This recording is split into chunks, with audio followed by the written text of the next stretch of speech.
We don't have straight ticket voting in North Carolina anymore, but it was pretty obvious Republicans voted pretty consistently down the ticket, didn't they? Well, they did fairly consistently, but as Brad alluded to, not entirely.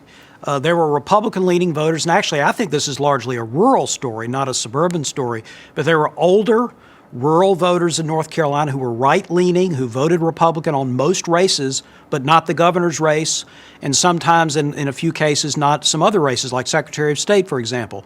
So we don't have very many split-ticket voters anymore, but in a state that is roughly 50-50 tied in terms of party balance, well, 48-48, let's say, then those few percentage points of split-ticket voters are decisive.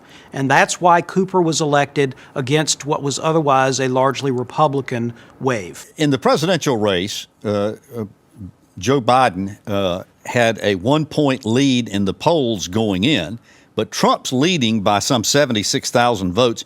Are there enough ballots left uncounted to make a difference in this race, Becki? Well, we don't think so, but, on the erring on the side of caution and being very careful through this election to make sure that all of the votes are counted correctly, and that the results, in fact, are what the votes say they are. I think they're waiting for it. I do not believe, just the way the numbers are coming in and figuring this out, that it will make a difference. But, again, erring on the side of caution, which I think is the right thing to do. They're holding off on this.